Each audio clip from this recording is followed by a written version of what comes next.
The 1977 NFL Draft is known for producing a lot of quality players that provided meaningful contributions for quite a few years. John Robinson's Buccaneers selected first, and Jack Patera's Seahawks drafted second. Robinson was in his second season as the Buccaneers head coach and general manager, and he selected running back Ricky Bell, whom he coached at USC. Bell was 6'2", 220 pounds. Much bigger than 1976 Heisman Trophy running back Tony Dorsett, who is considered to be the best player in the draft. Bell was a workhorse at USC, and although he only totaled 3,899 scrimmage yards in 5 years at Tampa Bay, his rugged, darting rushing style paired well with the Bucs' up-and-coming punishing defense. While difficult to grade due to playing on awful offensive teams, I give this pick a B+.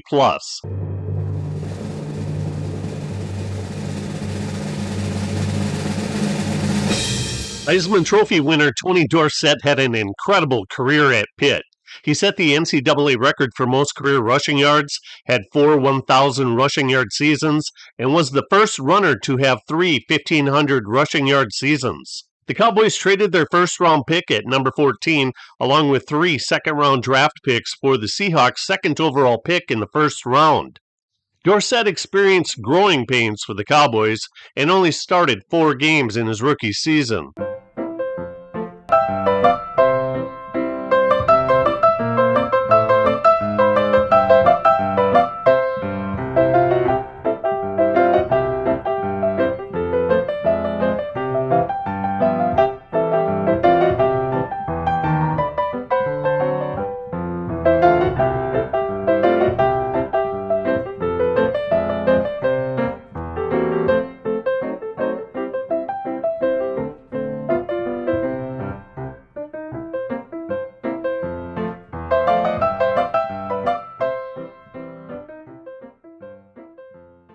At his retirement, he was second all-time in rushing yards.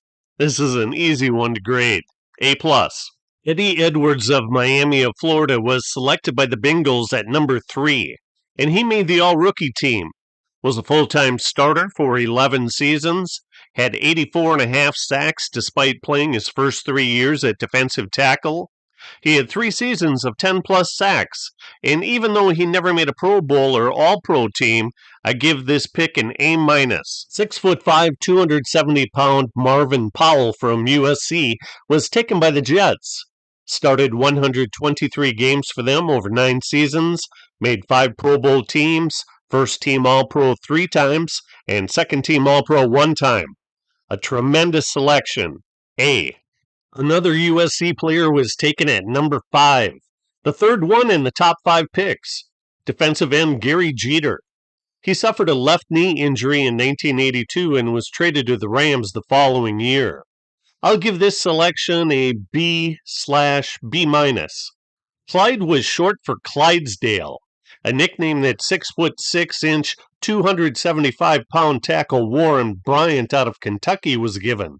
He made the NFL All-Rookie team and played in 99 games over 8.25 years for the Falcons. A very solid selection. I'll give this a B+. 6'6", 255-pound defensive end Joe Campbell was taken with the 7th selection. He started 26 games in 3 1/3 seasons with the Saints and had 8 sacks. He switched to linebacker during his final year at New Orleans and was traded to the Raiders in 1980 and became a Super Bowl champion. C-. Bengals added another defensive lineman with the 8th pick, Wilson Whitney. In 6 years as a starter, he had 11.5 sacks, but as a defensive tackle and nose tackle, his primary job was to stuff the running game, which he performed quite well. B grade. Defensive end Mike Butler made the NFL All-Rookie team for the Packers. Tough against the run, he was an able pass rusher, and in 7 years he had 41.5 sacks. In 1983, he signed with the USFL's Tampa Bay Bandits. Even though he had 1 year remaining on his Packers contract, they didn't allow him to play. In 1985, he returned to play for the Packers, however, for 10 games until a neck injury ended his career. B. Baylor cornerback Gary Green was selected by the Chiefs with the 10th pick. He made the NFL All-Rookie team, played in 100 games over 7 years for the Chiefs, while making the Pro Bowl each of his last 3 years in Kansas City. A-. Missouri's Morris Towns was picked by Houston, and the 6'4", 270-pound right tackle played in 88 games over 7 years. His blocking aided Earl Campbell in leading the NFL in rushing yards each year from 1978 through 1980, and also when he subsequently ran for over 1,300 yards in 2 other seasons. Defensive tackle Phil Dokes didn't enjoy playing football that much, according to his brother. He didn't start any games as a rookie for head coach Jim Ringo, and then he bumped heads with new 1978 Bills head coach Chuck Knox.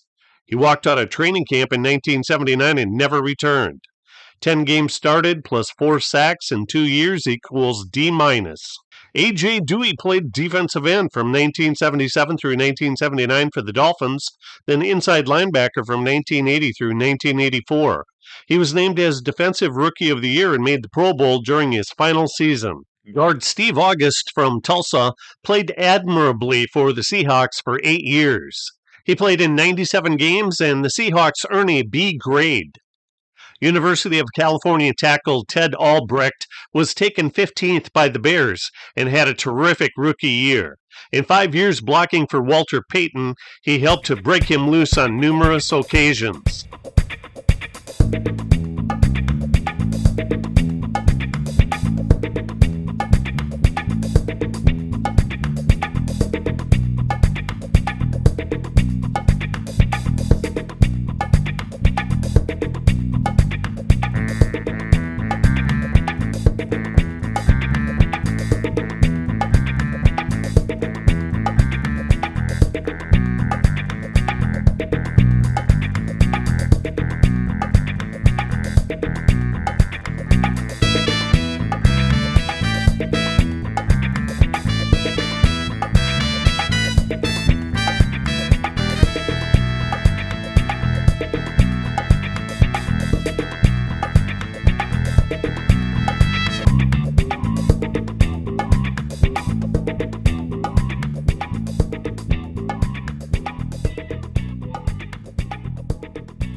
Albrecht missed 3 starts his first 2 years, but then started all of them for the following 3 seasons. He didn't play at all during the 1982 season and retired in July 1983 at age 28 due to recurring back issues. Cornerback Raymond Claiborne was selected by the Patriots at number 16, and he returned 3 kickoffs for touchdowns as a rookie. His 31 yards per return led the NFL, and he made the All-Rookie team.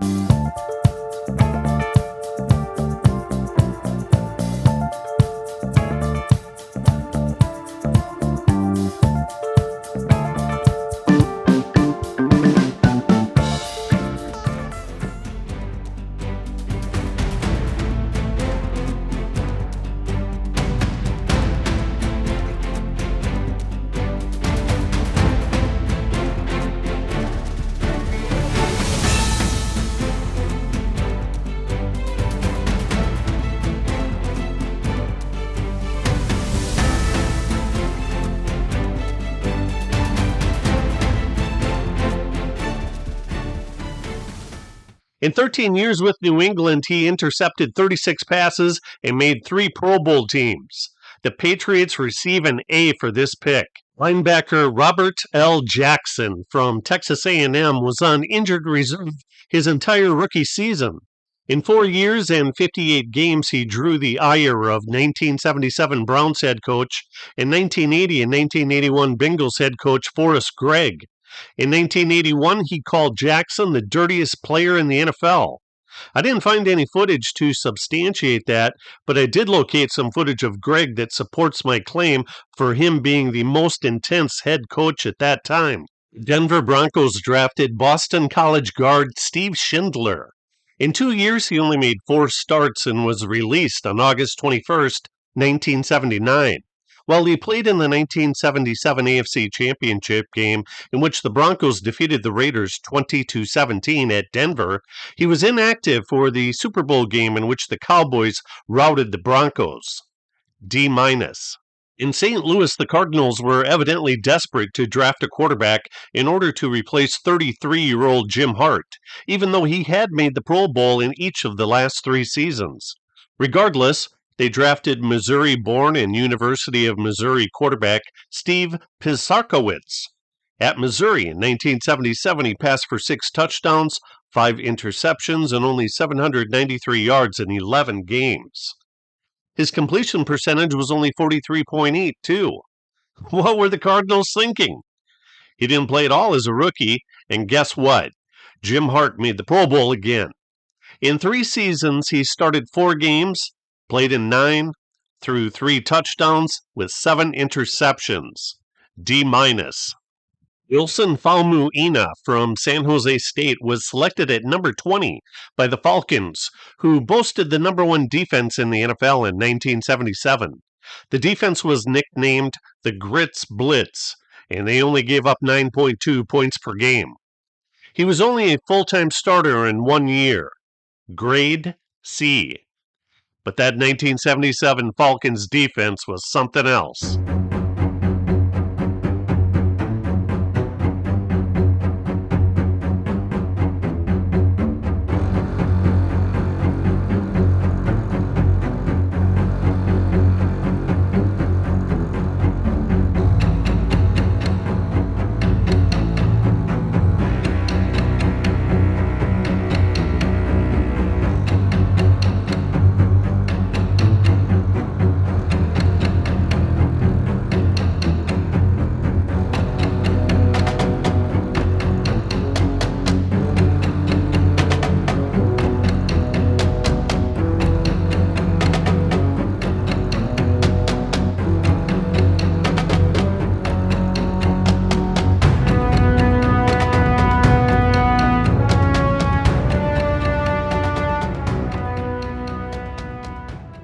Robin Cole was a linebacker from New Mexico State, and the Steelers receive a B-plus grade because he played in 150 games over 11 seasons and made the Pro Bowl in 1984. Incidentally, Hall of Famer defensive end Willie Davis was a cousin of his. Michigan State tight end Mike Cobb was big at 6'5", 245 pounds, but his stats were invisible in 1977. On August 28, 1978, he was traded to Chicago for a 1979 fourth-round draft pick who ended up being defensive back Vaughn Lusby, who mainly returned punts in his 1 season with the Bengals. Complete bust. F. His cousin was Sherman Smith, running back of the Seattle Seahawks. Ohio State outside linebacker Jim Brudzinski was the Rams pick at number 23. While he made the NFL All-Rookie team, he only started 41 games in 4 seasons with the Rams because 9 games into the 1980 season, he walked out on the team in a salary dispute. He never returned and was traded with a 1981 second-round draft pick to the Dolphins in April 1981 for their 1981 second and third picks, along with their 1982 second-round selection. This is the most complicated grade to score. I'll give it a C. One factor that caused an average score was that the second-round pick that was packaged with Brudzinski ended up being Andra Franklin, a 1982 Pro Bowl running back. And there was really only one player of note that the Rams received, and that was linebacker Jim Collins. Center Bob Rush from Memphis State was the Chargers pick at number 24. He only started 12 games in 5 years, but he missed the entire 1978 season due to a knee injury. Consequently, I deem this pick an incomplete. Wide receiver Stanley Morgan was a speed burner that the Patriots named at number 25. He led the NFL in yards per catch each year from 1979 through 1981.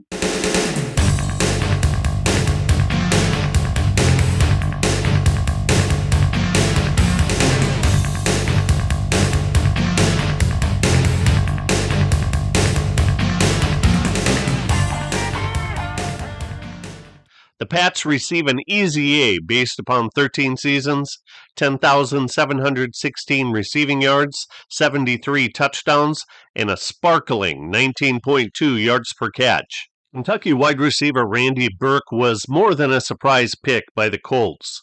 He didn't do much in 3 years in college, but he caught a then Senior Bowl record 11 passes and ran a 4.4 40, so the Colts bit hard. Past performance was clearly an indication of future performance, in this case, D. Vikings selected Rice quarterback Tommy Kramer at number 27, the first time that they had taken a quarterback with their first pick. In 13 years and 110 starts, he gave Vikings fans many thrills. On November 13, 1977, Fran Tarkenton broke his leg on this play. Kramer relieved him and threw his first touchdown pass, one of 159 for the Vikings, along with 24,775 passing yards. In 1986, he led the NFL in passer rating and yards per attempt when he made second-team All-Pro. A-.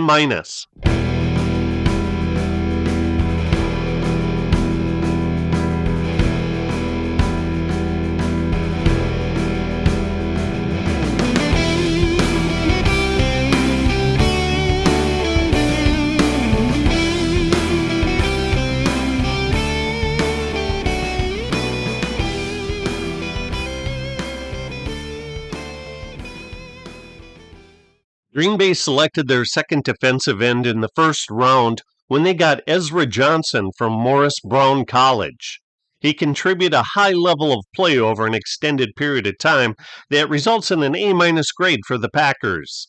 Please click the like button, subscribe if you haven't already, and share this video with some other football fans. As always, thank you for watching.